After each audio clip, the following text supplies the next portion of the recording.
questions. I'll keep brief. One is, are you advocating a return to the selection of candidates in smoke-filled rooms, and what are the drawbacks of that, if so?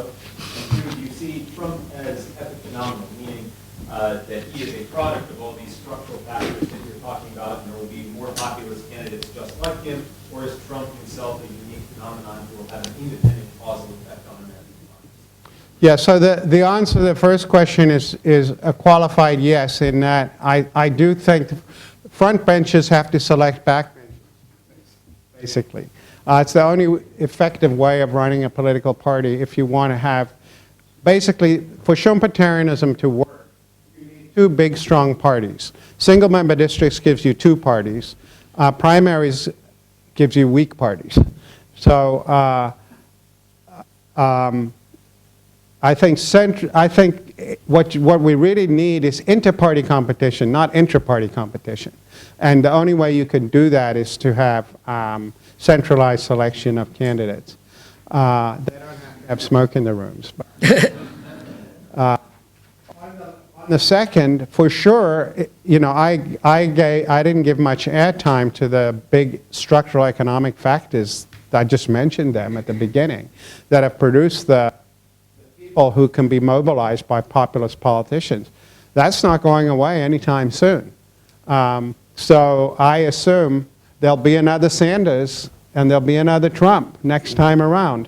But you know, I think that's not a reason to set up, you know, I think it's suicide what the Democrats are doing now, because they're going to land themselves as somebody who can't possibly win an election. Or, you know, both parties will, and then you will get, somebody will win, but there's the sense of lack of legitimacy on the side that loses will be terrible. So I think, particularly in an era when we see that they're going to be people they're going to be pretenders thrown up, you know, all the more reason not to have electoral rules that enable them to take advantage of this situation. Yeah. Yeah. There are two quirks in the American system which I think also work today on this. One being the electoral college. Yeah. The second being the idea of running our speech. Yeah. And ultimately campaign financing. What is your view of their relative importance compared to candidates such as Russell? Well, they're both bad, but they're different kind. They're different. You know, this is bad independent of the reasons that they're bad. I think the. Excuse me a second. I think there's a reaction that we couldn't hear what you said. So perhaps I should repeat the question. Okay. You know, framing it in a way that you prefer. How there are two other quirks in the American system. There's the electoral college, first of all, so the votes are turned into electoral college votes, and then there's the fact that in 1976 the United States Supreme Court, in a decision called Buckley versus Vallejo, said that money is speech, and that therefore is protected by the First Amendment, which is basically, everybody's complains about Citizens United. It's really Buckley that starts this whole thing. Once you make the move in Buckley, you end up with Citizens United. It's just a matter of time. I have a chapter about this in my new book, so I won't go on it at great length. So the electoral college is very bad. Partly because it contributes in a different way to this phenomenon that most of the states are completely irrelevant. You know, if the Democrats win California and New York, and the Republicans win Texas and usually, you know, Florida. So the election is in effect decided in, you know, who's going to win Ohio, Pennsylvania, North Carolina, and 2 other places. And so most people feel disenfranchised. So it's not a system that exactly calculated make people think that they're participating in decision making. And the money in speech, I mean, it just produces such pathological behavior, and that, you know, the entry costs to politics are so high, and the people who control the access to the entry then extract enormous rents from the capacity to control it, and it produces corruption, and it's just all kinds of bad things. But I think it's sort of, that's independent of all this. Yeah. It's a Rube Goldberg machine. Yeah. Bernie may be the extreme Pardon? left. Bernie Sanders may be the extreme left in current circumstances, given the Yeah. U.S. political system. But 50 years ago, he would have been very much mainstream Democratic politics. Yeah. Can you explain the rightward shift? Well, In the context of that, can I say about your comment that once Trump loses the election, as you think he will, you think that they're going to start moving back towards the other way? Why do you not think that that shift is going to continue, and Trump actually simply represents a continuation of that rightward shift? It may well. I mean, I think the best work on that is McCarty, Poole, and Rosenthal. You know, they point out that not only have the two parties become polarized in that they used to overlap. They talk about the legislative parties, but they pulled apart and they both moved to the right. And their explanation is basically that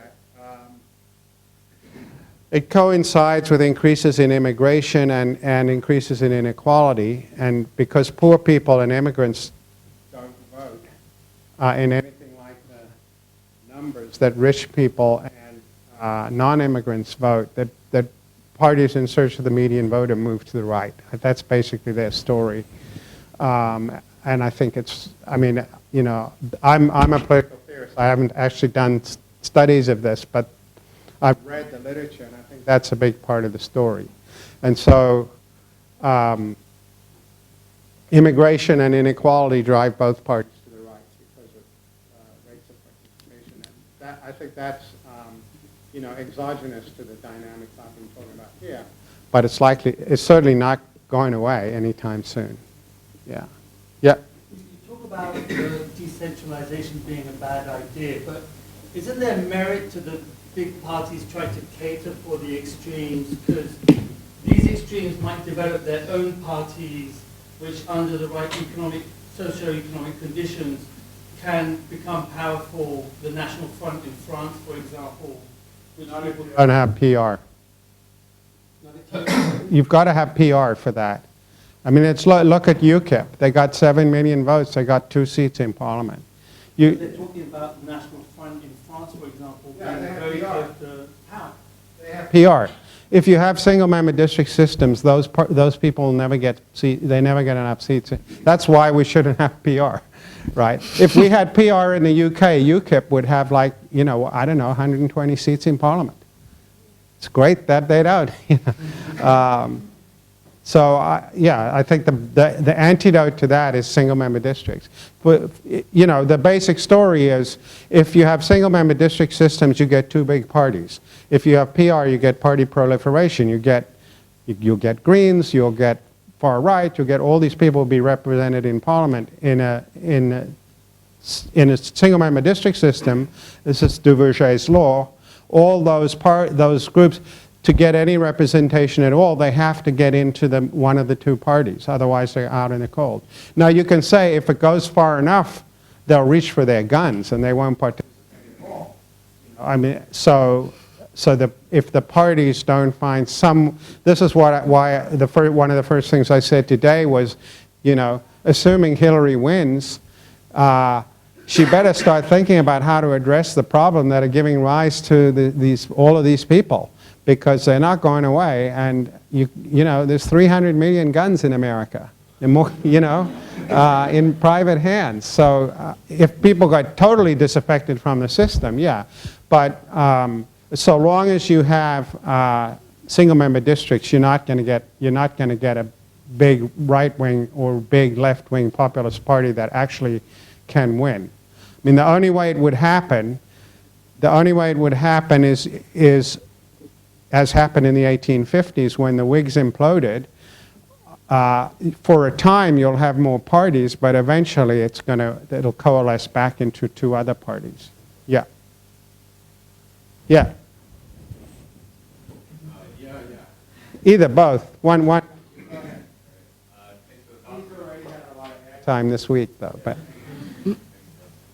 I like to talk a lot, and I agree with a lot of the ideas, but do you have any suggestions for a context like Singapore where there isn't effective inter-party competition? And so in that case, the Schumpeterian model of democracy might not apply to the same extent. And is there any way we can redress those issues? Well, if you started listing, if you put the people in this room in a line and you put the people who know a lot about Singapore at the front of the line and the people who don't know much about Singapore at the back of the line, I would be pretty near the back of the line. So I'm not sure I can add much value. So what I would say, I would make the following point, that if there's no inter-party competition, intra-party competition is better than no competition, right? So I'm South African originally. I'm very interested in South African politics. So since the South African transition, the African National Congress is what is politely called single-party dominant democracy. They've won 5 national elections by more than 2/3 votes, so they can effectively govern unilaterally. I think it's a very good thing that there's been intra-party competition for the leadership, and that was put in motion by Nelson Mandela's decision to step down after 1 term. He could have been president for life if he had wanted to. And the fact that he stepped down, meant that 10 years later, when Mbeki was in his 2nd term, he started floating trial balloons as to whether they should change the Constitution, which they had a 2/3 majority. They could change the Constitution to enable him to run for a 3rd term. And the fact that Mandela had stepped down and was still alive and had more moral authority than Mbeki enabled the people who didn't like this to stop Mbeki. And so we had turnover. So I think having turnover within the leadership is better than not having it at all. But, they have all the downsides of intra-party competition, huge clientelism, huge corruption, and so on. So, as I said, intra-party competition is better than no competition, but competition between parties is better still. Yeah. Yeah. You tell an economic story at the beginning and then mostly a political story. Is there also a sociological story associated with changes in the US and maybe elsewhere? So, changing notions of the community, declining levels of social trust and capital, perhaps impatience increasingly with multiculturalism, some work on changing attitudes towards the family and so on. So there's something much longer term and deeper that's also perhaps going on. And the role of media, social media, etc. Okay, so the question is are sociological factors important? And you listed a number of them, sort of disintegration of old social networks, kind of Robert Putnam type stuff. So it's very hard to say anything definitive about that. I think it tends to be overrated as a causally important. I mean, I think that the most important cultural challenge in all of these countries that are so far into the demographic transition is the anti-immigrant sentiment, which for sure is cultural, and it's economically irrational, because the people that are keeping out are not the people who are taking the job, for one thing. And secondly, say in Britain, the jobs are going to Malaysia, and so that we should kick out the Poles. Makes absolutely no sense. furthermore, because of where they are in the demographic transition, these countries all need immigration. They need immigration to have the labor force to fund the pensions of the retiring populations. And you see a country like Japan, where this is so extreme, this need, it's got, massive cultural resistance, immigration, which feeds, it feeds populist kinds of politics, and populist politicians can take advantage of it. So, and that is long term. I mean, the demographic trends are long term, and it does set up certain kind of irrationalism in politics that plays into the anti-immigrant stuff. Yeah. Yep. If that picture is representative of what is going on today, why is it that we have constantly turned away from the third party that represents the majority of the population? In the U.S. In the U.S. Yeah. And the second question is, assuming we can't move with changes to the Constitution and so on, we stayed with this current primary process, could this problem be fixed by requiring everybody who's registered with the political party to vote in the primary, or not recognizing the result? Because that would at least bring everybody into the picture, and you wouldn't have the fringe elements driving the candidates. Well, primaries are not written in the Constitution.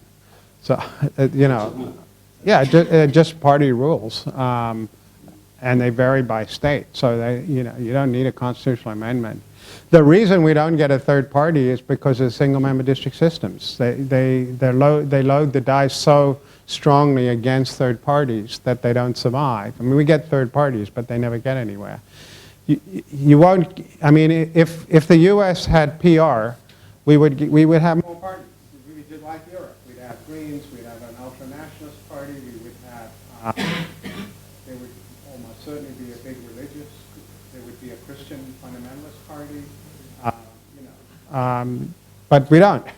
So the only way we would get a third party is as a transition to a new, like if the Republican Party falls apart, you probably will have three parties for a while, but then unless they change the electoral system, the logic of the Duverger is just inexorable. You'll get two parties eventually. The only time you don't get two parties with single-member district systems is if for Duverger's law to work, basically the median voter in the constituency must be more or less the same as the median voter in the country. So if you have massive regional variation, like in India, you can get party proliferation with single-member districts. But even in India, the logic it's taken a long time, but they're moving towards a logic of a two-party system eventually.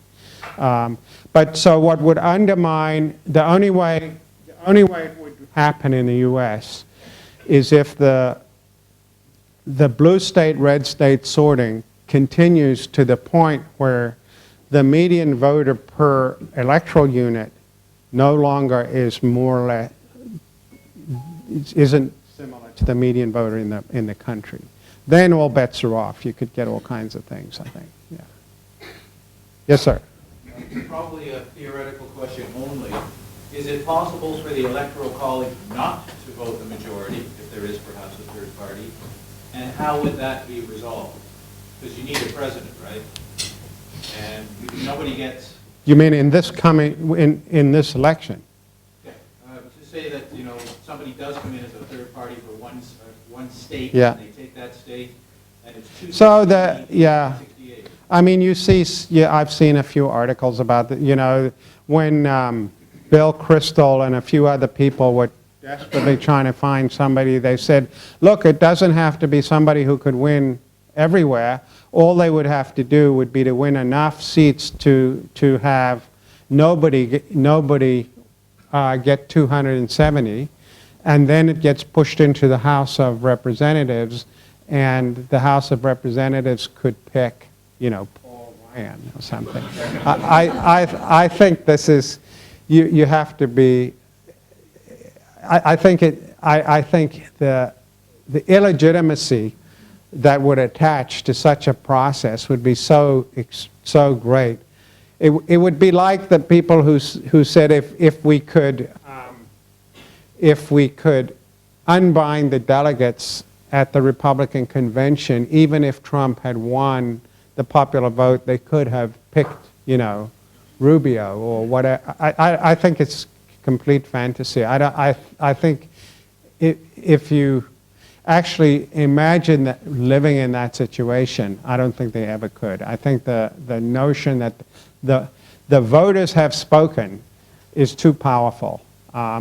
You know, and I mean, this is maybe more theoretical than you want. I think at the end of the day, the standard perception is that the relationship between the voter and the representative is a principal agent you know.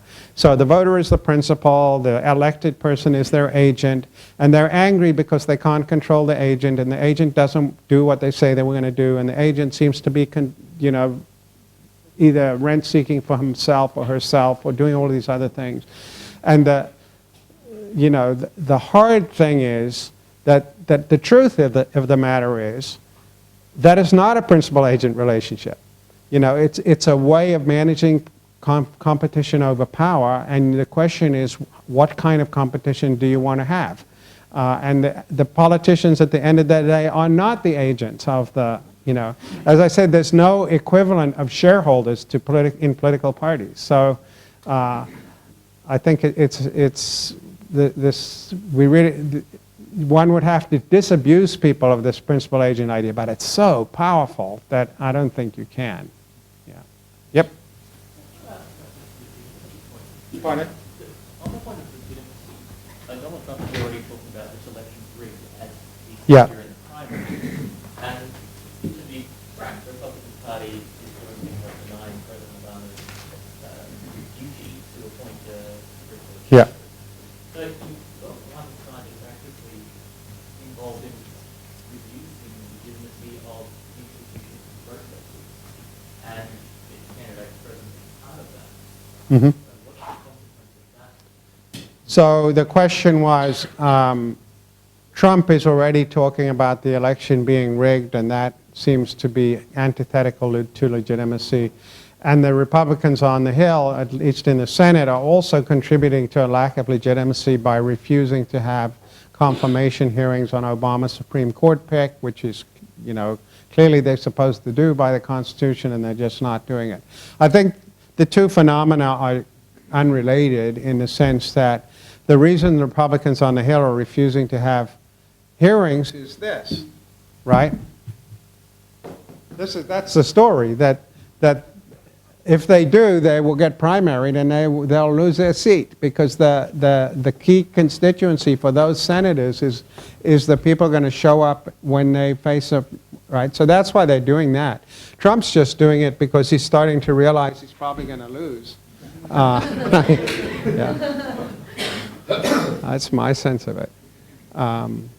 I mean, when it looked like he might not win the Republican primaries, he was also running around saying, that's rigged, that's rigged, that's rigged. And then he said, well, even though it was rigged, we won because we're so huge. And we're so, but it was rigged.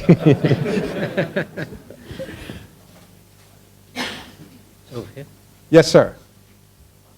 Just to follow up on that last question, what you said a minute ago about if the Republican Party does come apart. Yeah. Which actually, what we're witnessing, I think, is unparalleled. That even now you have a party that is burning down to the ground, and I'm not even sure whether they have a nominee who's even a conservative. This isn't even like Dole in '96, where they Yeah. shifted it around a bit. This is No, it would be like the 18. If you go back to your question, that really like is one word, here's what it's worse than you think. There is one party, and that now you're seeing the culmination of this.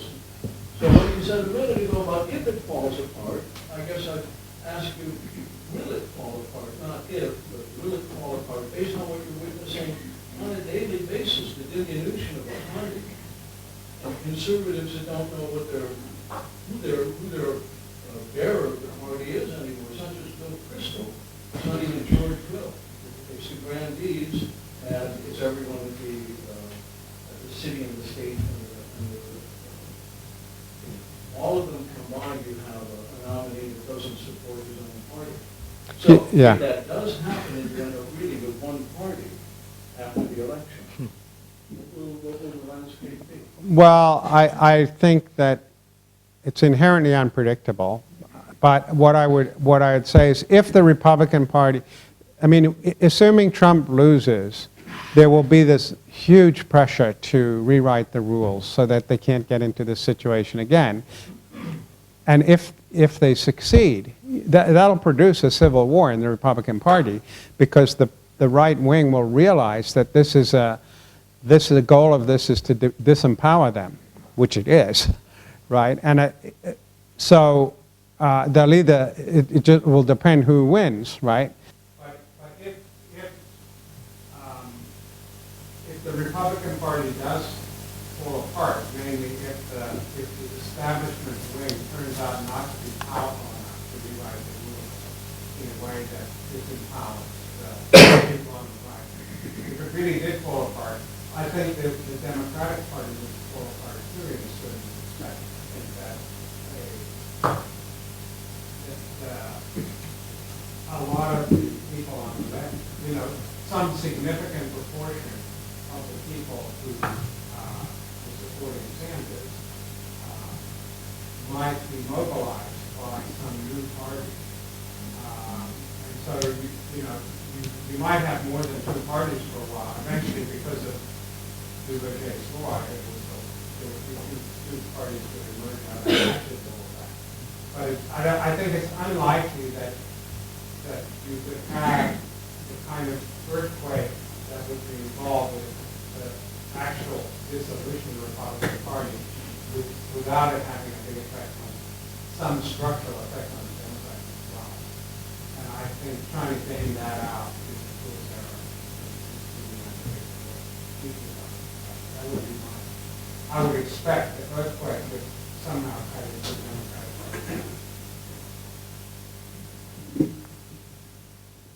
Okay. I know that. Yeah, go ahead, please. Yeah. Final question. You talked about all these phenomena that created the activism in the extreme Republican Party, the emergence of Trump. Is it also due to the unique fact that there's a black president in America?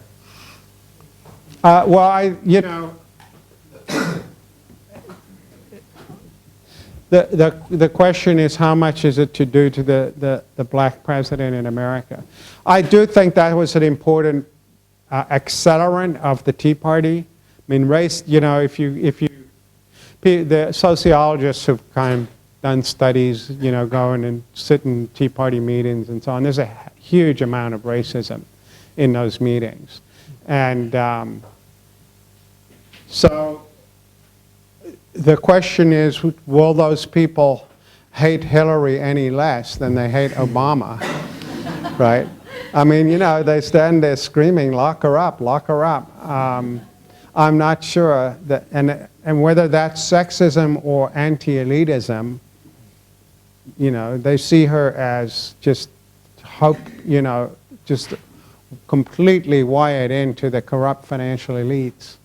But the book to read about all of this is this book, Dark Money, which I'm about halfway through. I don't know if any of you have seen it, but it's basically a history of money in American politics and the rise of the funding of this far right. But the irony of the Tea Party is it's a little bit like, I did a book on the repeal of the estate tax 10 years ago, in that the foot soldiers in the army to get rid of the estate tax were not rich people. So the people who show up at these Tea Party meetings are not rich people. They are these people I was talking about right at the beginning. They're either blue-collar workers or downwardly mobile white-collar workers who've lost their jobs, who can't pay for their kids' education and see no bright future. But the people who are bankrolling them, ironically, are the ultra-rich, the Koch brothers and so on. I mean, that's where the money is coming from. That, if you ask the question, why is the Tea Party much more effective in American politics than, say, Occupy Wall Street? That's the difference. The Tea Party is being funded by the very people that the grassroots of the Tea Party think that they despise, right? So,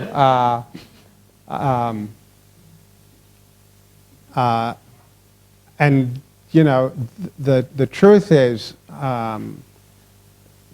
those people are not as anti-Hillary as they were. The funders, you know, they're basically the Wall Street crowd, or you know, yeah. So the spigot might get turned off. But I'm, you know, just speculative. I don't know any. Yeah. Yes, sir. I think there's two problems with Obama. There's a very strong anti-intellectual strain in the American population. It's grown with the fact that he's black. And I think Trump is pandering to this anti-intellectual strain. Yeah. I think that's a bigger problem. I mean, I come from Kansas, and there's one thing I don't like about in Kansas. It's people who use big words and then don't have black and white views of the world. And so maybe I'm just going to pulpit here, but I think anti-intellectualism is a very strong part. Huge, yeah. It's a big part of it, although not the Sanders people. That's right. That's a different problem. Yeah, but they still like the protectionism and all this other stuff. Yeah, I agree with that. Yeah. I think I'm going to have to call this discussion to a close. It's been fascinating and intriguing. I'm going to have to be the illegitimate median person. And because it's past 6:30, we're going to have to keep to the rules. Ian might be around for a few minutes. Sure. So those who want to have at him still might. But I would like all of us to join me in thanking him.